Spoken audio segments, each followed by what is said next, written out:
Hello everyone. In this video, we are going to discuss about how to implement data paths for processing MIPS32 instructions. Here mainly we are going to consider the subsets of MIPS instruction sets, memory reference instructions, arithmetic and logical instructions, branch and jump instructions. This subset does not include all the integer instructions and does not include any floating point instructions. We are going to discuss about the key principles used to create a data path. The implementation of the remaining instruction is going to be similar. So before elaborating the implementation of the data path, we need to know the components of the data path first. The first component is program counter. The program counter is used to store the address of the next instruction to be fetched. The output of the program counter is the address of the instruction to be fetched, and the input is the next immediate instruction to be fetched. That particular address will be loaded to the program counter. The second component is instruction memory.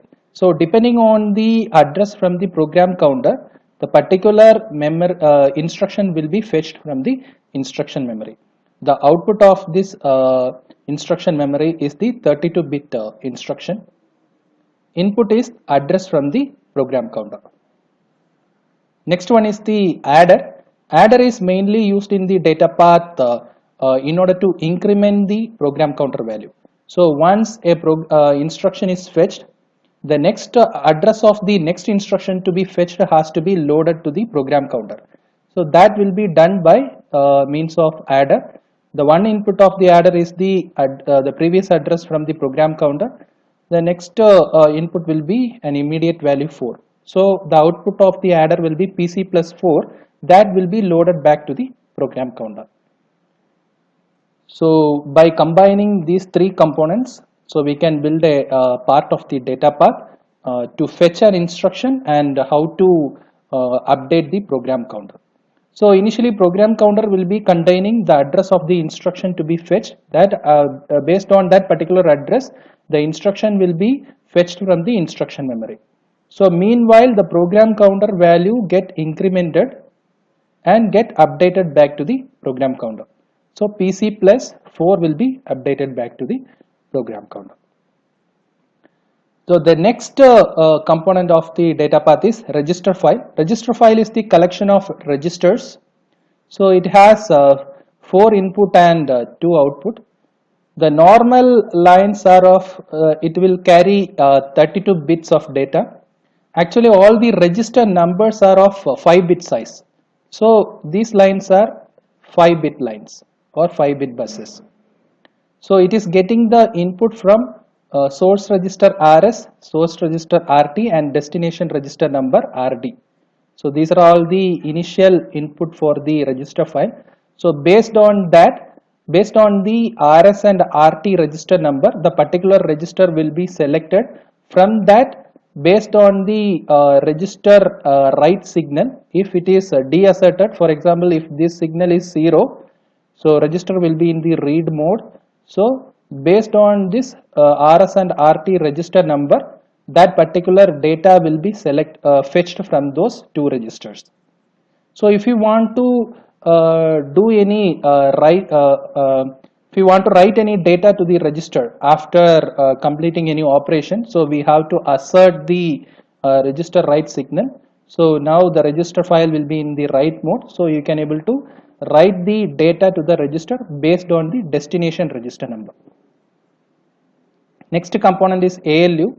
So ALU has two 32-bit inputs, so and one 32-bit result. So the operation of the ALU will be happening based on this 4-bit control signal.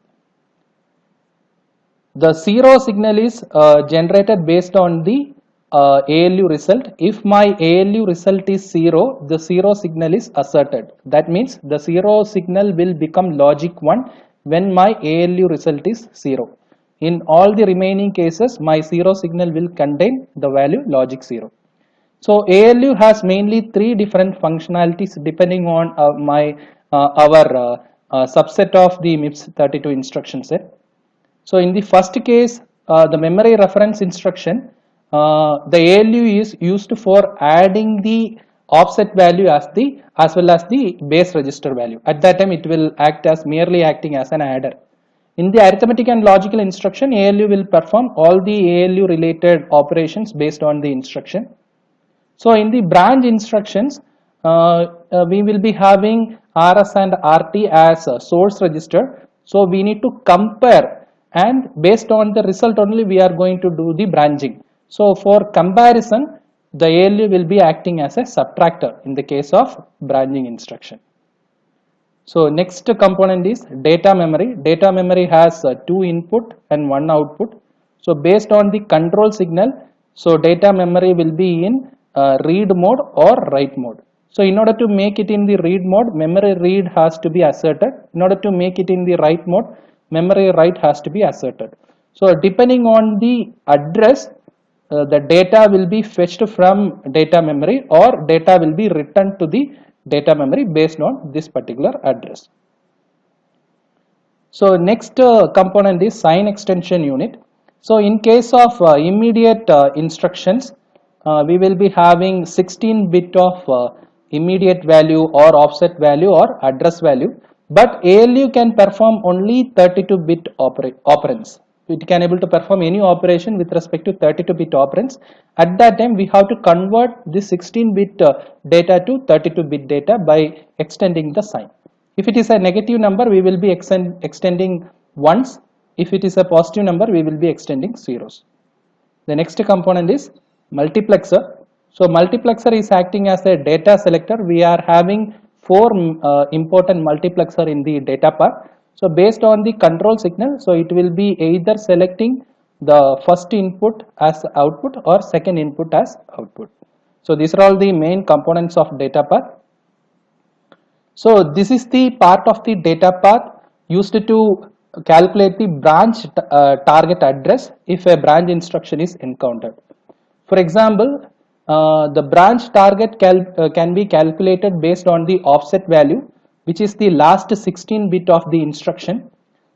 So ALU can able to perform operate only 32 bit 32 bit data. So the 16 bit offset value will be extended to 32 bit, and it has to be multiplied by 4 in order to calculate the address. So instead of multiplying by 4, we are implementing shift left by 2, and it get added with PC plus 4 in order to calculate the branch target address. If any branch instruction is encountered, your program counter will be updated with this branch target address. So this is the instruction format of the branch instruction or immediate instruction. So address is my 16-bit size. So that 16-bit address is converted to 32-bit. After that, it will get multiplied by 4. Then it will get added with PC plus 4 to calculate the branch target address. So this is the simple data path diagram. So initially, program counter will be having the address of the instruction to be fetched. So based on that address, from instruction memory, that particular instruction will be fetched. So instruction is of 32 bit. So instruction decoder will decode this instruction and identify what are all the register numbers. So based on that register number, registers will be selected. And if any operation, if any data needed from the register write will be deasserted, and so now the register file will be in the read mode. So we can able to fetch the data for operation. Actually, this multiplexer is used to select the register destination. In some cases, RT will be used as a destination. In some cases, RD will be acting as destination. For example, in an R-type instruction, we have three operands, three register operands, RS, RT and RD. In that RS and RT are inputs, RD will be acting as destination register. So in case of immediate addressing, for example, load word, stored word, memory reference instruction. In that case, RS will be my input, RT will be acting as my destination. So this multiplexer is used to choose whether I have to choose RT as my destination or RD as my destination. The second multiplexer, it is used to select the second source to the ALU. In case of R-type instruction, both the sources of my ALU are from registers. But in case of any immediate instructions, the second source will be from the last 16-bit immediate value or offset value. So at that time, by choosing depending on the instruction type, by choosing the ALU source control signal, so we can able to choose either the second source of the ALU may be from a register or from the 16-bit value depending on the instruction. And if any branching instruction is encountered, we need to calculate the branch target address, and that will be loaded back to the program counter. If there is no branching instruction, the remaining cases and all, the PC plus 4 will be updated to the program counter. So depending on the PC source control signal. The data memory, for example, if we want to load any data from the memory to a register in the initial steps, at that time this memory to register will be asserted, so the data will be fetched from the data memory and it will be returned back to that particular register for operation. In some cases we may be using the intermediate result for updating the registers. At that time this memory to register will be deasserted. The register will be loaded with the previous result from the ALU. And if any R-type instruction is encountered, the control signal will be generated based on the last 6 bit, the function field. So this is the overview of symbol data path. Thank you.